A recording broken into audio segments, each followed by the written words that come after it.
What's up guys, Roddy here, and today we're talking about Pixel 9 Pro XL. So let's go.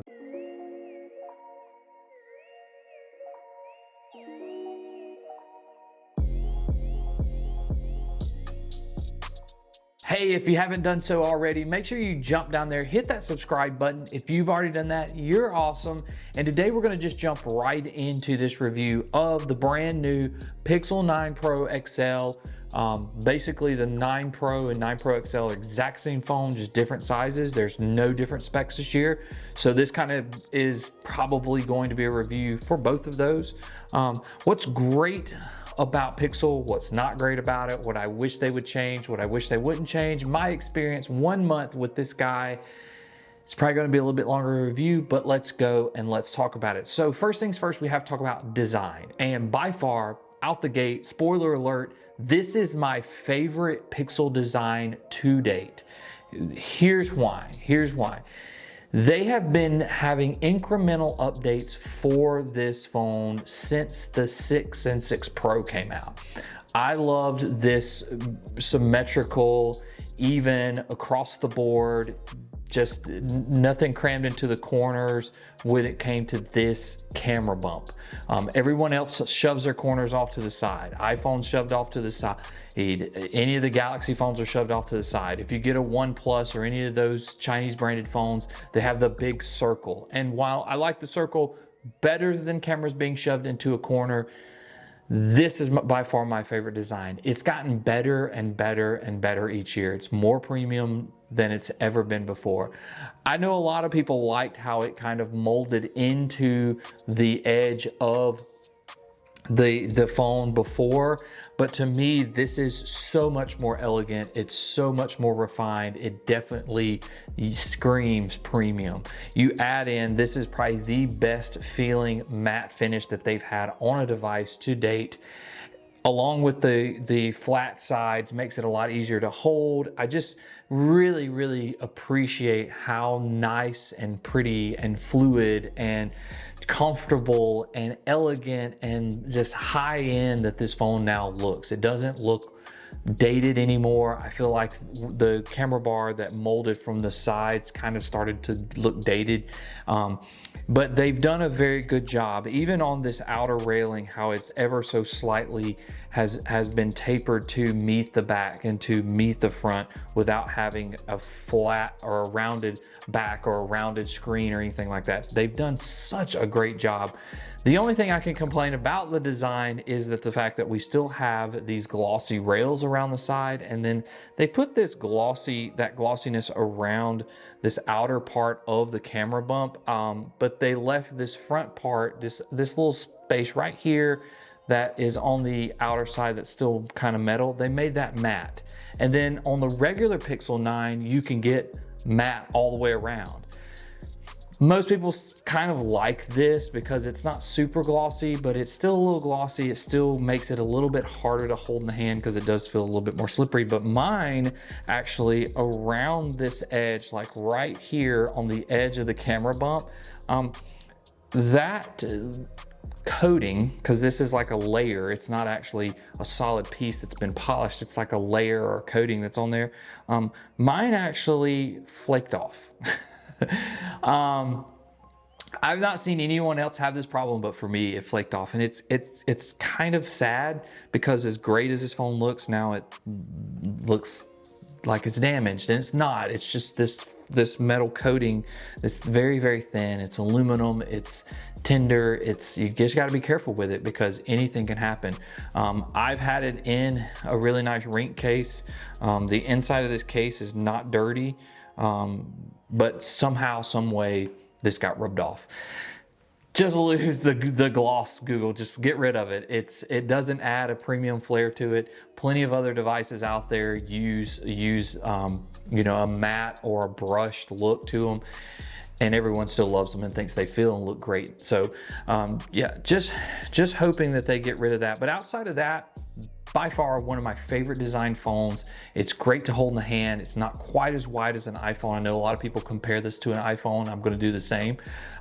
It does have similar characteristics, but it's got all the good qualities of the iPhone design without all the compromise. So it's not quite as wide, so it makes it a lot easier to hold in the hand. As you can see, I have large hands, and that little camera bump is easy for me to hold and talk on the phone, and it just creates that little space. So I really appreciate everything they've done. By far my favorite looking phone out, favorite design on the market. Now we have to talk about performance. And this is where we get into the nitty-gritty with Pixel. I'll be honest with you, every year, as someone who's a heavy power user, I have found myself getting to a point where I find the limitations of the Pixel and the Tensor, whatever it was.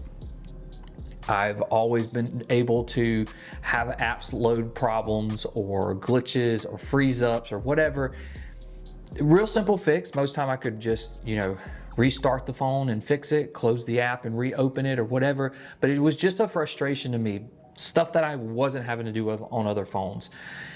And this year, I can gladly say this is by far the best, most professional performing Pixel out. I know that's a mouthful, and here's why I say it's professional, because the last thing you want as a business owner or someone that is maybe showing your phone to someone else or using your phone in a certain case scenario where you need that power and you need that demand, the last thing you want is for your phone to fail.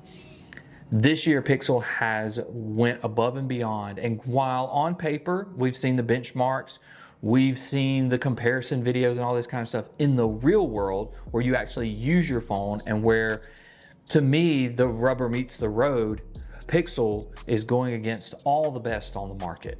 If you don't know, for the last 6 years, I have carried an Android and an iPhone, usually the best iPhone that's out that year, in my pocket side by side. I use these phones side by side. I use these phones in tandem, one or the other, for about the same amount of screen time, doing about the same amount of things. This is the first time that I've had a Pixel, and really, to be honest with you, the first time that I've had an Android phone that has not missed a beat, that has not made me put it down and grab the iPhone because something wasn't working or whatever. Very impressed with how good Tensor G4 is done. I don't game. I Googled what games to use, Genshin Impact and all this kind of stuff. Downloaded those games, used them on here. I didn't notice, maybe I don't know what I'm looking for, but I didn't notice any stutters, any lags, any glitches, any freezes. The gameplay seemed smooth. When I told it to do what I wanted it to do, it was doing it. So to me, it was really good for gaming. The only thing I noticed was it did really take a big hit on the battery life. But outside of that, it seemed to perform really well, even though I know it's not touted to do that. Other things, opening and closing apps, having multiple apps running in the background, having location services turned on, calls, text messages, emails coming in, notifications coming in, pairing it to a smartwatch. I use the brand new Galaxy Watch Ultra as well as the OnePlus Watch 2. Back and forth with this phone, other phones, this, that, and the other. Pixel worked just as good as all of my Samsung phones that I had hooked up to it, as well as the OnePlus phones that were hooked up to it. Just really impressed here. Outside of just raw performance in this phone not ever failing or giving me a glitch or giving me a loading issue or any of that kind of stuff, the battery life has also supported that type of performance. And for me, those two hand in hand, along with a great design, should be enough to stop the video and be like, here you go.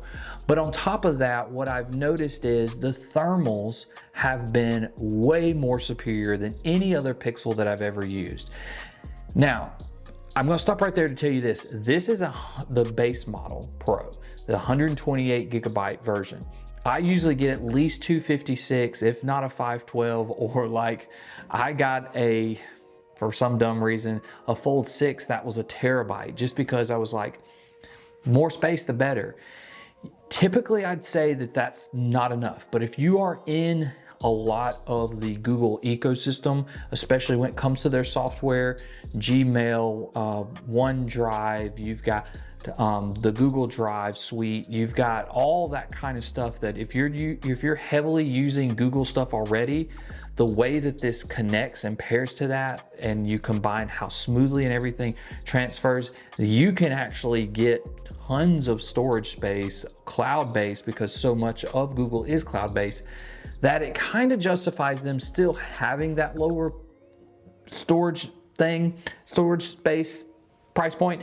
But with that being said, I have not filled this up yet. It has not crashed. It has not gotten to a point where it's like, hey, you're almost to your limit and stuff starts stopping and not doing and syncing and working correctly.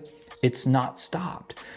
You add in good thermals, you add in good battery life, you add in good performance, and then they threw a great screen on here. So now you have an ultrasonic under screen fingerprint reader. It's worked flawless every time. You've got a bigger 42 megapixel selfie camera on here with Face ID. A lot of my apps, including my banking app, has started allowing me to use Face Unlock with this phone. It's very fast. Most time I don't even have to use the fingerprint scanner. It just opens up and I can just swipe and open. And then how bright the screen is.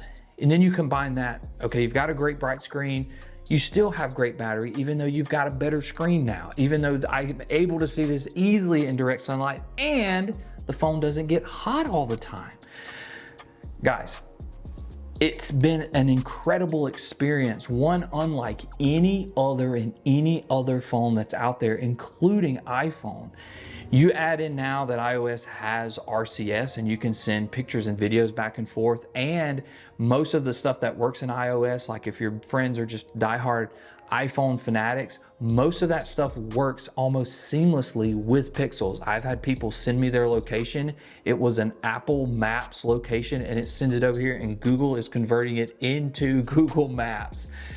It's really, really neat to see how close this integration is working, how well it's working with Apple and with other Android phones out there. By far the most seamless, perfect. You can't ask for a cleaner, better aesthetic. Now, that being said, Pixel does limit you on some of your out-of-the-box customization.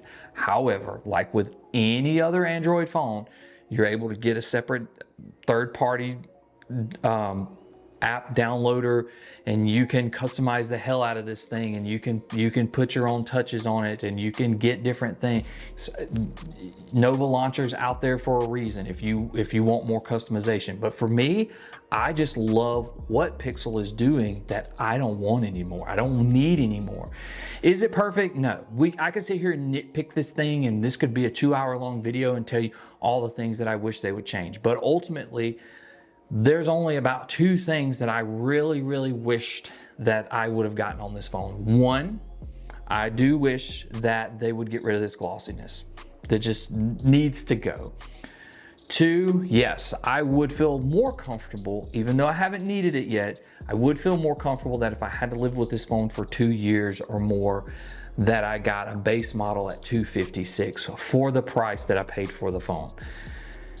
Outside of that, speakers have been great. One of the complaints I had on all other Pixels was I would put this thing, I use speakerphone a lot because I'm usually on a keyboard, typing, looking something up on my computer and talking to somebody or writing something down, taking notes or whatever. And the call quality was great. It was clear, but it's like I couldn't turn my speakerphone up loud enough to hear the person. Now it's not a problem. I've actually used this on my Pixel stand as a little speaker when I forgot my headphones, and the speakers were great. The camera quality, we know it's always taking good pictures, but now you have really good out-of-the-box video. Is it as good as an iPhone? No, unless you're willing to be a little patient and use Video Boost in 4K 30 or 4K 60. If you use the Video Boost feature, once it renders and it does its thing in processing, you've got iPhone quality pictures. Now I know that sucks that you can just take an iPhone and go shoot it and have that immediately and you have to wait on this, but the fact that it does it, is insane. It's incredible to see that not only are they still putting out one of the best point and shoot cameras out there, one of the easiest to use cameras out there. And yeah, sure, portrait mode, it's not as good as everyone else's, but I've worked with it and I can make it as good as everything else out there. Just open it up and shooting, sure, it struggles a little bit. But if you change just a few of the settings, take 2 seconds just to change something, it still produces as good quality as everything else. So on that front, at the end of the year here in October, Techtober, whatever you want to call it, this is by far, in my opinion, I think it's hands down the best device to come out. Battery's there, it's all day battery, it's a day and a half, it's a 2-day if you throw on power saving mode, it might even be a 3-day if you use extreme power saving mode. I know that they say that the modems aren't as strong as other phones on this, but this one has done just as good as everything else that I've used it with side by side. It games, it takes pictures, it takes videos, it's got AI, it's got Gemini, it's got all these things. It's got great screen, great battery, great build, great design. For me, Pixel is the phone of the year. Pixel is the best Android phone, and in my personal opinion, this is the best mobile device you can pick up right now. And that's the review, guys. Let me know what you think in the comments below. I know it's a little bit longer than we normally like to go, but hit those comments up. Let me know what you think. Do you like this? Do you like the new Pixel? Are you a Pixel fan? Are you on the fence? Are you still rooting for Samsung? Let me know in those comments below what you think of the brand new Pixel 9 Pro XL, Pixel 9 Pro, and we'll see you next time.